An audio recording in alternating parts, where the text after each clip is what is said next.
I was driving in city traffic with my husband today when I witnessed some lovely petty revenge. There was a car 2 cars back from us honking up a storm. There was nothing anyone could do to move faster. The light would change and the car 2 cars behind us would already be honking despite there being no way for anyone to move yet. My husband is a pretty impatient guy and even he thought this person was being overly aggressive. The car in front of the honker finally stopped and made the impatient person go around them. Then they turned the tables and started laying on the horn every time the honker had to stop for lights or traffic. We were enjoying watching the honker's face in the rear view mirror as they sat at an intersection 2 jam to get through with their former target riding their bumper with their horn blaring. I hope they learned something. So I was hired to make an advertisement for this cosmetic startup. I normally don't accept local clients because I have a lot of shitty experience with them, but this client sounds like she's willing to pay my service, so I accepted her. I actually didn't charge that much. I only charge her $60 per week, and on average, I charge a foreign client $300 per week. The first 2 weeks were good. She provided me with every material I needed to make an effective advertisement despite her limited budget. However, we began having argument 2 weeks after. She's suddenly demanding our ads should have at least 1,000 clicks per day, which is absurd because her budget only allows her to have around 1,200 reaches per day. I told her that for it to be possible, she should increase her budget. Suddenly, she called me a fake, despite my ads having at least 300 clicks per day. And now, she refused to give me her payment. For the last 2 weeks, she's ignoring my call. This weekend, I think my number is blocked. Stupid her because she didn't remove me from her page, so I decided to be petty. Her ads are still running, so I decided to change it.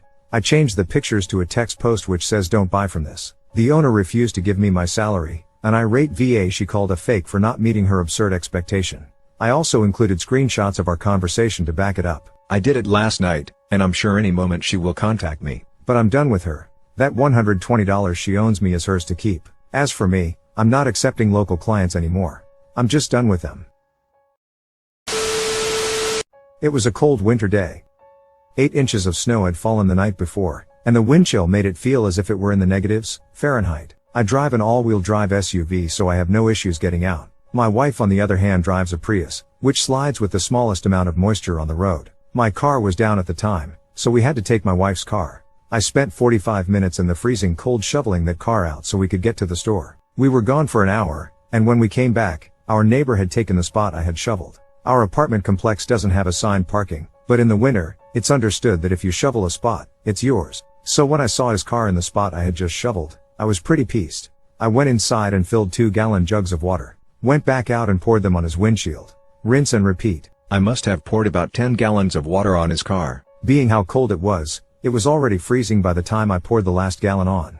It sat like that overnight. The next morning, I got to watch as he helplessly tried to scrape all of these layers of ice off his windshield. Don't take my goddamn parking spot. The town in which I live has full-size bike lockers, very secure. On these lockers are signs saying you can't reserve them by leaving them locked and empty. How it started, I regularly commuted from my hometown to the next big city. I used to cycle each morning to the train station, wheel my bike into a locker, lock it and go to work. One morning I get there, and all the lockers are used. It's a real pain but I get my wife to drive in, take my bike home and I go to work.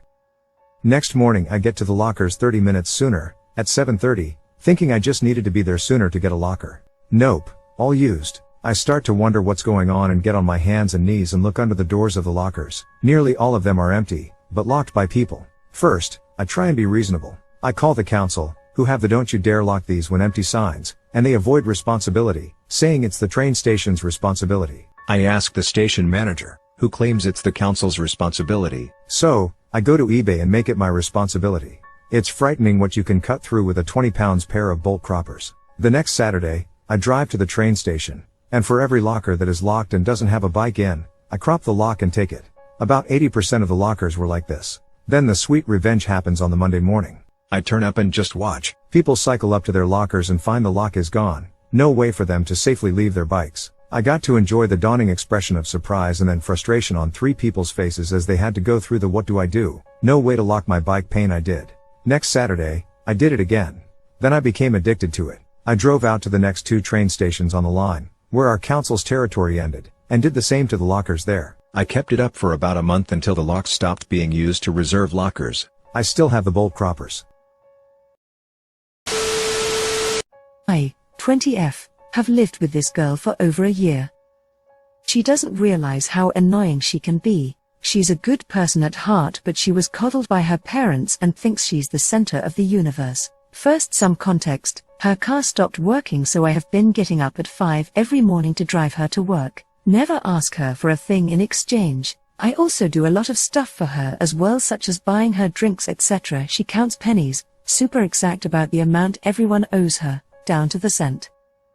So I forgot my card one day and wanted some lollies. I asked her to pay. It was like $4.50. So then when we get home she asks for the money, but I forget. Then she keeps hassling me for it until I snap and say fine, then let's count the cents and tally up all the petrol she owes me for driving her to work, plus the price of hiring a car for a day. I let her drive mine for a day, along with all the other little things I have bought for her this year. The total is over $100. Immediately she wants to backtrack and say the lollies are paying me back for driving her every day. But nope, now she has to pay me every cent she owes and has to find a different lift from now on.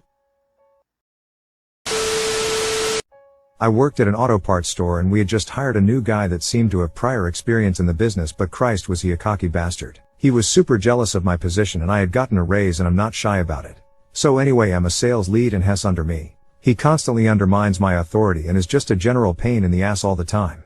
Ignores my instructions and always tries to threaten me with policy. So what I did was drop a hint that there was a store manager position I was considering, which normally was a good position, but this store was a wreck and everyone knew it. Never held a manager for over a month. So of course he applies for the position just because he thought I did and got it by default. Nobody else had applied in over a month of it being open. Pretty soon he was working 120 plus hours on salary with no OT and the store barely broke even, so he didn't even get very good commissions, which is supposed to be like a 1/4 of their pay. I was making over double per hour with all the chill cushy shifts in a fully staffed store that made bank. The store ended up shutting down and he got moved somewhere else. Didn't ruin his life, but it had to be miserable for a while and he made less money per hour than he did before. Don't assume you're smarter than people you don't know. We have a lovely park right beside our house. It is split right in the middle. One part is for dogs off leash and the other has tons of children's playgrounds and dogs are required to be leashed. With spring here, I noticed once signs all over the on-leash part of the park, warning people not to walk their dogs around. Next day they are gone. Next week they are back. This happens several times and I am starting to think I am tripping. Last night I walked my dog around 1 a.m. Scary dog privilege, and saw 2 guys laughing and climbing the post the signs are put on. They started taking them down. They saw me looking and hollered, "No worries mom, these are not put up by the city but by a Karen. We'll fix it." Alright, what the heck, by it's a freaking sign. Even if he is lying, I am not calling the police. On my way out I see new signs everywhere. No kids off leash with a little stick figure being walked by a big stick figure. Another sign along the lines of "Clean after your kids" with a small stick figure pooping. I laughed and walked away. The next day I saw the moms were not impressed. They had called the cops and wanted the signs down. They admitted to putting signs up banning dog walking in front of the cops as well. The kicker, they got fined and the cops said someone will come take the new signs down up to 90 days. I can't stop laughing. A few dads tried but the guys glued them with industrial glue.